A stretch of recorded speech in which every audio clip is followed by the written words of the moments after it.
Hai semuanya, pernah gak sih kita ngerasain momen di mana waktu seolah berhenti, pikiran fokus total ke satu hal, dan pekerjaan yang tadinya berat tiba-tiba terasa ringan banget? Itu dia yang namanya flow state, atau sering disebut juga zona. Rasanya kayak lagi menari di atas ombak. Semua gerakan selaras, tanpa perlu mikir lagi. Ide-ide mengalir begitu saja, solusi muncul dari mana-mana, dan hasilnya seringkali jauh di luar ekspektasi kita sendiri. Momen-momen ajaib ini biasanya muncul waktu kita benar-benar menikmati apa yang kita kerjakan sampai lupa segalanya. Bisa jadi lagi nulis, lagi coding, lagi main musik, atau bahkan lagi olahraga. Pokoknya, kita tenggelam sepenuhnya dalam aktivitas itu dan entah gimana, semuanya jadi gampang. Di sisi lain, kita juga sering dengar omongan tentang disiplin diri. Bangun pagi, ngerjain tugas walaupun males, konsisten latihan, atau nabung sedikit demi sedikit. Disiplin diri ini sering diberatin otot yang harus terus dilatih biar kuat. Dia itu pilar utama buat ngelakuin hal-hal yang mungkin gak enak, tapi penting, yang hasilnya baru kelihatan nanti di masa depan. Misalnya, mau belajar buat ujian padahal lebih asik main game, atau olahraga rutin padahal badan rasanya capek banget. Disiplin diri itu kunci buat mencapai tujuan jangka panjang yang butuh ketekunan dan pengorbanan. Nah, disinilah paradoksnya muncul. Di satu sisi, kita mendambakan flow state yang terasa effortless dan penuh kenikmatan, tapi di sisi lain kita juga dipaksa untuk terus-menerus mengandalkan disiplin diri yang seringkali terasa berat dan membebani. Sebenarnya, mana sih yang lebih efektif buat ningkatin produktivitas kita? Atau jangan-jangan keduanya justru saling melengkapi? Mari kita bahas lebih dalam soal flow state ini. Konsep ini pertama kali dipopulerkan oleh seorang psikolog bernama Mihaly Csikszentmihalyi. Menurutnya, flow itu adalah kondisi mental di mana seseorang sepenuhnya terlibat dalam suatu aktivitas dengan perasaan energi, keterlibatan penuh, dan kenikmatan dalam proses aktivitas itu sendiri. Bayangin deh, waktu kita lagi fokus banget ngerjain sesuatu, sampai nggak sadar udah berapa jam berlalu. Perut keroncongan nggak terasa, panggilan telepon nggak kedengeran, dunia luar seolah lenyap. Kita cuma ada di situ sama pekerjaan kita. Ciri-ciri flow itu banyak banget. Pertama, ada tujuan yang jelas dan umpan balik yang instan. Kedua, ada keseimbangan antara tantangan dan keterampilan. Artinya, tugas yang kita kerjain itu nggak terlalu gampang sampai bikin bosen, tapi juga nggak terlalu susah sampai bikin frustasi. Ketiga, ada perasaan kontrol penuh terhadap aktivitas yang kita lakukan. Keempat, hilangnya kesadaran diri. Kita nggak mikirin gimana penampilan kita atau apa kata orang. Kelima, distorsi waktu. Waktu bisa terasa sangat cepat berlalu. Dan yang paling penting, adanya experience autotelic, yaitu aktivitas yang kita lakukan itu menyenangkan demi dirinya sendiri, bukan karena imbalan atau tujuan eksternal lainnya. Ini yang bikin flow terasa sangat memuaskan dan bikin kita ketagihan. Ketika kita berada dalam flow, produktivitas kita bisa meningkat drastis.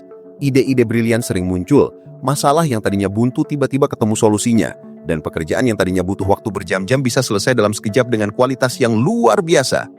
Sekarang kita geser ke disiplin diri. Kalau flow itu kayak ngalir begitu aja, disiplin diri itu kebalikannya. Dia itu soal memaksa diri untuk melakukan sesuatu, walaupun nggak ada keinginan atau dorongan dari dalam. Disiplin diri itu kemampuan buat ngekontrol diri, menunda kesenangan instan demi tujuan yang lebih besar di masa depan. Contohnya banyak banget dalam kehidupan sehari-hari. Mau tidur lebih awal padahal lagi asik scroll media sosial. Bangun pagi buat olahraga padahal rasanya pengen molor. Ngerjain tugas skripsi padahal pengennya rebahan sambil nonton drakor. Semua itu butuh disiplin diri. Disiplin diri itu melibatkan perjuangan melawan diri sendiri. Ada suara di kepala kita yang bilang, udahlah istirahat aja, besok aja dikerjain, atau sekali-kali gak apa-apa kok. Nah, disiplin diri itu yang bilang, enggak, kita harus tetap ngelakuinnya.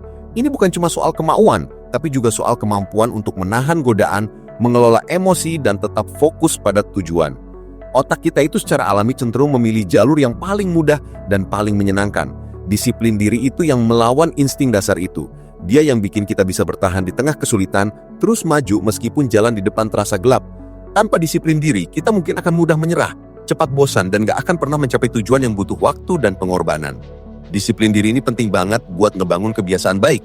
Misalnya, rajin menabung, belajar bahasa asing, atau hidup sehat. Nah, ini dia bagian yang menarik. Gimana hubungan antara flow state dan disiplin diri? Sepintas mereka kayak dua kutub yang berlawanan. Flow itu tentang kenikmatan dan effortless, sementara disiplin diri itu tentang perjuangan dan usaha keras. Tapi sebenarnya keduanya itu saling terkait dan bisa saling mendukung. Disiplin diri bisa jadi jembatan menuju flow state. Gimana maksudnya? Untuk bisa masuk flow, kita butuh keterampilan yang cukup di bidang tertentu. Kita nggak bisa tiba-tiba jago main gitar dan langsung masuk flow. kalau kita nggak pernah belajar sama sekali.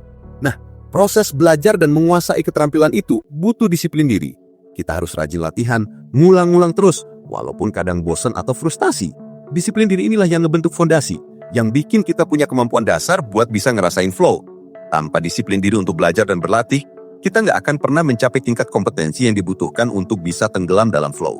Ibaratnya, disiplin diri itu yang ngebangun jalan, dan flow itu kendaraan yang melaju mulus di jalan itu. Selain itu, disiplin diri juga bisa membantu kita menciptakan kondisi yang kondusif untuk flow. Misalnya dengan disiplin diri kita bisa ngatur waktu biar nggak ada gangguan, nyiapin lingkungan yang tenang, atau ngatur prioritas biar kita bisa fokus ke satu tugas aja. Jadi kuncinya adalah tahu kapan harus mengandalkan disiplin diri dan kapan harus mencoba menciptakan kondisi untuk flow. Pada akhirnya, paradoks produktivitas antara flow state dan disiplin diri ini bukan soal milih salah satu, tapi gimana kita bisa ngemanfaatin keduanya secara optimal. Ada kalanya kita harus benar-benar ngandelin disiplin diri, terutama buat tugas-tugas yang membosankan, repetitif, atau yang kita nggak punya ketertarikan sama sekali. Contohnya ngurusin birokrasi, ngerjain tugas administrasi, atau bersih-bersih rumah. Hal-hal kayak gini jarang banget bisa bikin kita masuk flow. Disinilah disiplin diri jadi penyelamat. Kita harus maksa diri buat ngerjainnya, walaupun berat demi tujuan yang lebih besar. Tapi ada juga momen di mana kita bisa banget ngusahain flow state. Ini biasanya berlaku buat pekerjaan-pekerjaan yang melibatkan kreativitas, pemecahan masalah, atau pengembangan keterampilan. Misalnya waktu lagi bikin desain, nulis kode program, belajar alat musik, atau ngecat. Untuk jenis pekerjaan ini kita bisa nyiapin kondisi biar flow lebih gampang datang. Misalnya dengan menghilangkan gangguan, fokus ke satu tugas, atau memastikan tantangan sesuai sama kemampuan kita. Jadi kuncinya adalah tahu kapan harus mengandalkan disiplin diri dan kapan harus mencoba menciptakan kondisi untuk flow.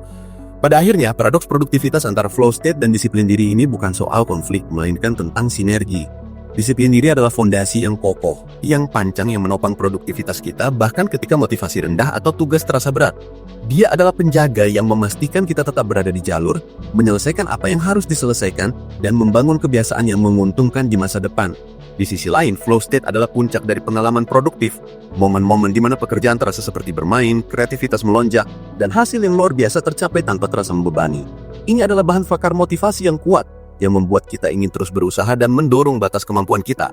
Disiplin diri membuka pintu menuju kesempatan untuk mengalami flow, dan flow memberikan penghargaan dan energi untuk mempertahankan disiplin diri. Tanpa disiplin diri, flow mungkin akan menjadi mimpi yang jarang terwujud karena kita nggak punya keterampilan atau lingkungan yang tepat. Tanpa flow, disiplin diri bisa terasa seperti beban yang tak berujung, yang pada akhirnya bisa menyebabkan kelelahan dan burnout. Jadi untuk benar-benar produktif, kita perlu merangkul keduanya. Kita perlu belajar kapan harus mengencangkan sabuk disiplin dan kapan harus membiarkan diri kita hanyut dalam arus flow. Keseimbangan inilah yang akan membawa kita pada tingkat produktivitas yang berkelanjutan, memuaskan dan bahkan menyenangkan.